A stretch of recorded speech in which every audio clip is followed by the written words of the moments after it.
The first sign that something was wrong was not a sound. It was the absence of one. The living atlas, once alive with soft pulses of light, drifting constellations, and dragon-shaped currents, began to still. The glowing pathways between realms flickered like tired stars. The map that breathed held its breath. In the starbound gardens, the miniature dragons sensed it instantly. Leaf-scale dragons paused mid-flight, their wings hovering as if unsure whether to flap again. Emberlings dimmed from radiant gold to quiet orange. Even the tide-bound ripple drakes, normally in constant motion, froze in place like glass sculptures suspended in water.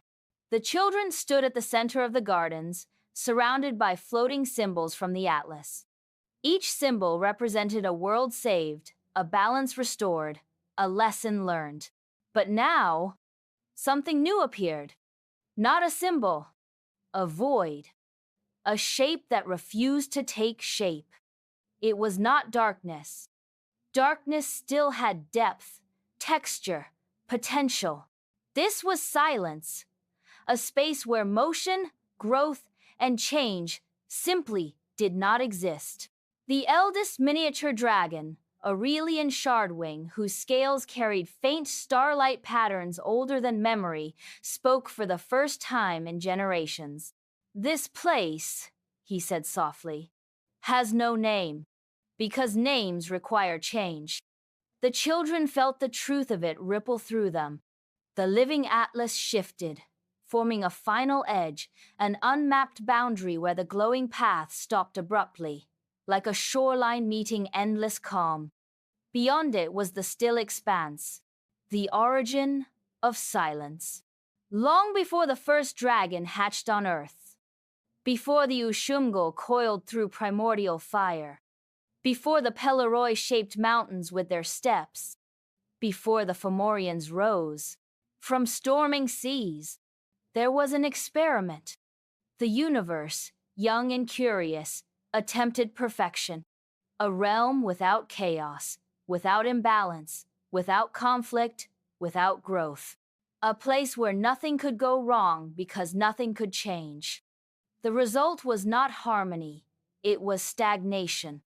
The Still Expanse became a mirror of what existence could become if balance tipped too far toward control. No seasons, no evolution. No dragons, because dragons are born from motion, curiosity, and adaptation. The miniature dragons trembled as ancient memory returned to them, not as fear, but as understanding. "This place," whispered a stardust wormling, "doesn't hate us. It doesn't feel anything at all." The call of the smallest dragons. As the atlas dimmed further, the children feared what might come next, a consuming silence spreading across the connected realms. But instead of retreating, something unexpected happened. The smallest dragon stepped forward. Pebble-sized crystal drakes, glowing hatchlings no larger than fireflies, seed-scale dragons born only days ago in the starbound gardens. They began to hum, not loudly, not forcefully. A gentle vibration, uneven, imperfect, alive. The living atlas responded. Faint light returned, not in straight lines, but in branching, unpredictable paths. The map reshaped itself, no longer a guide of destinations, but a reflection of choices. Aurelian Shardwing bowed his great head. "Balance cannot be imposed," he said. "It must be lived." The children realized the truth. The Still Expanse could not be fought, sealed, or destroyed. It had to be reintroduced to change. Entering the silence. The journey beyond the map did not require ships, portals, or spells. It required willingness.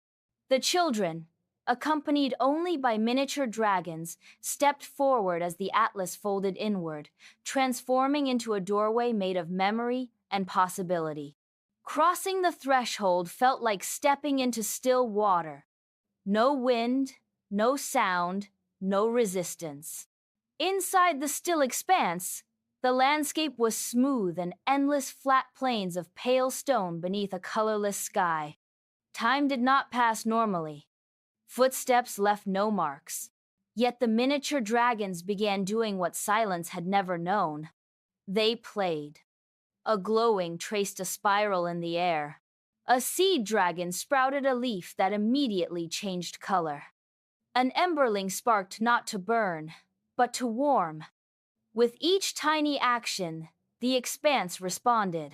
Hairline cracks formed not breaks, but openings. Color seeped in slowly, cautiously, like dawn learning how to exist. The children realized the greatest lesson of the saga so far. Change does not need to be loud to be powerful. The return of forgotten echoes. As the expanse awakened, echoes of ancient beings stirred memories without bodies. Serpentine outlines resembling the Ushumgal flickered briefly, not as monsters, but as symbols of raw beginnings. Misshapen shadows like the Peloroi appeared, then softened, becoming hills, valleys, and uneven terrain. A single great eye once feared as Balor's blinked and transformed into a sun. The myths were not erased. They were reinterpreted. The Still Expanse had once frozen these concepts in fear. Now, through motion and curiosity, they evolved into foundations rather than threats. A new role for the miniature dragons. When the group returned to the Starbound Gardens, the living atlas no longer showed borders. Instead, it showed relationships. Worlds connected not by control, but by influence, learning, and shared stories. The miniature dragons were no longer just guardians of balance. They became seeds of change traveling not to fix worlds, but to remind them how to grow. Aurelian Shardwing addressed them all. From this moment forward, no realm stands alone, and no story ends in silence. Above the gardens, the dragon-shaped star pulsed brighter than ever, no longer a guidepost, but a promise. Closing of part Tisha. As night settled gently over the starbound gardens, the smallest dragon curled beside the youngest child and yawned. "Will the silence return?" the child asked. The dragon blinked thoughtfully. "Only if everyone stops listening." Far beyond the stars, something stirred, not a threat, but a question. And the universe leaned in, ready to hear the answer.